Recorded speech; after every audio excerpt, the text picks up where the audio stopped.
សូមគោរពជំរាបសួរពុកម៉ែបងប្អូនទាំងអស់គ្នាព្រឹកនេះខ្ញុំបាទមេប្រធានបទមួយចង់ចែករំលែកជូនពីការស្នើសុំបើកគ្រឹះស្ថានអារ៉ានីរ៉ង់គ្រឿងសម្អាងដែលត្រូវបំពេញលក្ខខណ្ឌដូចខាងក្រោមរៀបចំទីតាំងគ្រឹះស្ថានឲ្យមានលក្ខណៈបែបបទជាការិយាល័យរៀបចំឃ្លាំងស្តុកទំនិញគ្រឿងសម្អាងឲ្យតាមបែបបទបច្ចេកទេសត្រឹមត្រូវ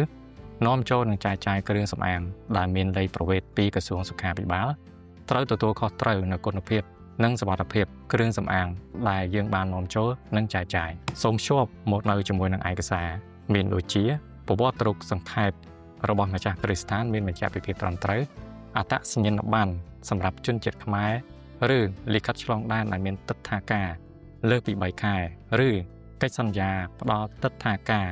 សម្រាប់ទិដ្ឋាការដែលបន្តសុពលភាពដែលមានរយៈពេលតិចជាង3ខែលក្ខន្តិកៈក្រុមហ៊ុនវិញ្ញាបនបត្រនិងសំណងក្រុមហ៊ុនពីក្រសួងពាណិជ្ជកម្មលិខិតអនុញ្ញាតបញ្ជាក់ទីតាំងគ្រឹះស្ថានអារ៉ានីរ៉ង់និងគម្រោងបំព្រួញរូបថតទីតាំងស្លាកយីហោទីចាត់ការនិងឃ្លាំងស្តុករួមជាមួយនឹងដំណភ្ជាប់ Google Map និងរូបថត 4x6 ផ្ទៃសច្បាស់បើសិនជាបងប្អូនមានចម្ងល់ពាក់ព័ន្ធជាមួយនឹងការបើកគ្រឹះស្ថានអារ៉ានីរ៉ង់គ្រឿងសម្អាងបងប្អូនអាចតាក់ទងមកក្រុមការងារដែលនៅ Accounting Service បានសូមអរគុណ